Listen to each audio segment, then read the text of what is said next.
My sister blamed me for her disabled baby. Let me start by saying this. I love my niece more than anything in this world. She's 3 now. She has soft brown curls, the brightest eyes, and the sweetest laugh you'll ever hear. She is the light of my life.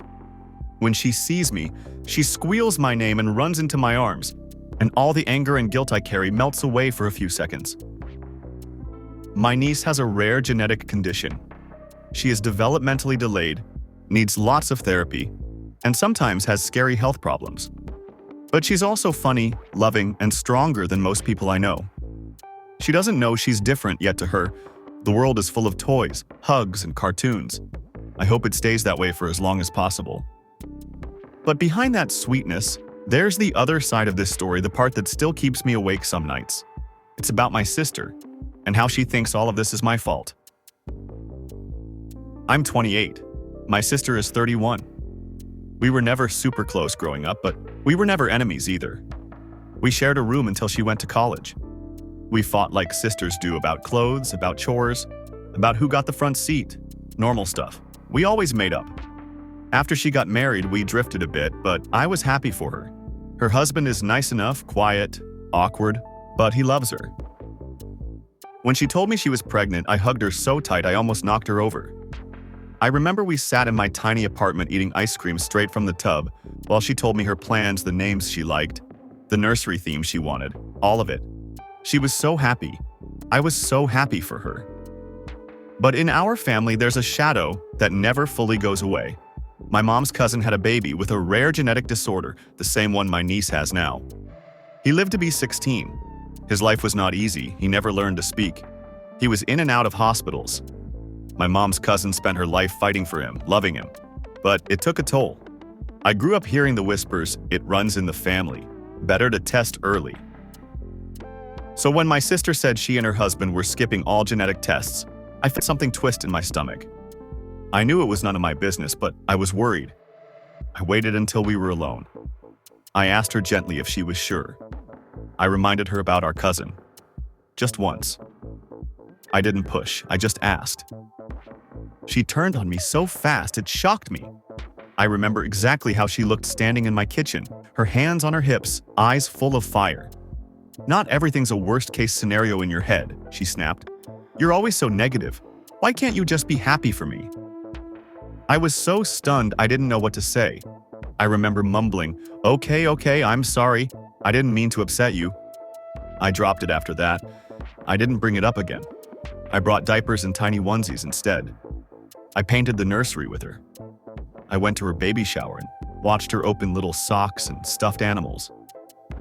When my niece was born, I cried the first time I held her. She was so small, so perfect. For a while, everything seemed fine. But as the months passed, I started noticing things. She wasn't meeting milestones like other babies did. She didn't roll over when she should have. She didn't make as much eye contact. She didn't babble. I kept my mouth shut. I didn't say a word. I didn't want to be negative again. I told myself all babies are different. Maybe she was just taking her time. But the doctors started noticing too. Tests were done, referrals were made. I went to a few appointments with my sister when her husband couldn't make it. I sat there while they said words like developmental delay, genetic panel, rare mutation. My sister just stared ahead. She looked through me like I wasn't even there. When the diagnosis came back, it was like the air went out of the whole family. My mom cried for days. My dad went quiet. My sister wouldn't pick up the phone for anyone except her husband. I sent her texts, "I love you." She's still perfect. "Anything you need, I'm here." Sometimes she replied with a heart emoji. Sometimes she didn't reply at all. I thought maybe we'd get through it.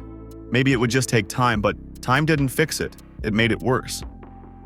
One night about a year ago, we were all at my parents' house for dinner. My parents, my sister, her husband, me, and my niece. My niece was playing with blocks on the floor. She was giggling at my dad making silly faces. For a moment, it felt normal. Then my mom asked my sister about an early intervention program she'd read about online, some special preschool with therapists. My sister said they couldn't afford it. My dad offered to help pay. Her husband stayed quiet. I just sat there trying not to butt in. Then my sister turned to me out of nowhere and said, "You know why this happened, don't you?"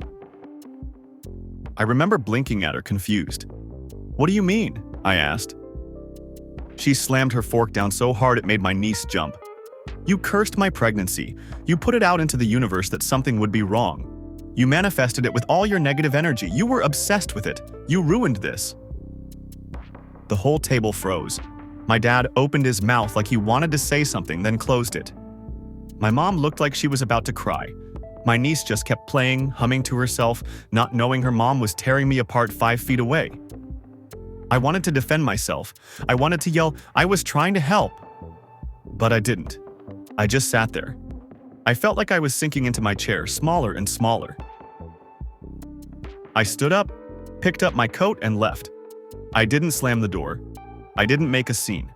I drove home with my hands shaking on the wheel. I cried when I got inside. I curled up on my couch and stayed there all night, staring at the wall.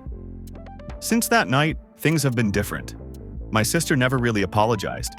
She never brought it up again directly. In front of our parents, she acts normal, asks me to pass the salt, asks if I want more pie. But when we're alone, she's cold.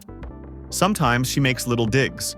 "You always worry too much," or "Some people just can't mind their own business."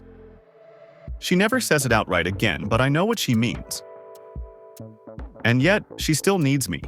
She still asks if I can watch my niece when she has doctor appointments or wants a break. She still sends me pictures my niece covered in spaghetti sauce, my niece with stickers all over her face, my niece asleep with her stuffed bunny. Sometimes, I think she wants to push me away and pull me back at the same time, like she doesn't know how to do either fully. Sometimes, when I'm alone at night, I replay that conversation in my head. What if I hadn't said anything? What if I'd just smiled and nodded and kept my mouth shut? Would she still blame me now? Would things be better between us? Logically, I know I didn't cause this. Genes don't care about feelings or words. I couldn't have changed anything. But my heart doesn't always listen to logic. Part of me carries this guilt like a stone in my chest. My friends tell me to cut her off, that she's toxic, that she's using me. But I can't, because then I'd lose my niece too. I can't imagine not seeing that little face light up when I walk through the door. I can't imagine missing her birthdays, her milestones, her tiny victories. She needs me. And deep down, I think my sister knows that too. So here I am, the aunt who loves too much, the sister who said the wrong thing at the wrong time, the family's emotional punching bag. I don't know how to fix it. I don't know if it can be fixed. I just know that tomorrow, I'll get another photo. I'll get another text. "Can you watch her this weekend?" And I'll say yes. Of course I'll say yes. Because this isn't her fault, my niece's fault. She didn't ask for this. She didn't choose any of this family drama. She just wants someone to love her, play with her, hold her when she's tired. I can do that. That part at least is simple. Sometimes I dream about saying everything I want to say to my sister, that I was scared too, that I wanted to protect her, that I wish I'd been wrong, that I hate that she blames me, that I hate that sometimes I blame myself too. But I don't say it. I just swallow it down and smile for my niece. People tell you family is forever. Sometimes that feels like a promise. Sometimes it feels like a threat. For me, it's a little bit of both. I love my family. I love my sister even when she's cruel. I love my niece more than I can explain. That love keeps me here sitting in tension, taking the blame she throws at me, pretending it doesn't hurt. One day, maybe she'll see it differently. Maybe she'll look at me and say, "I'm sorry, I know it wasn't your fault." Or maybe she never will.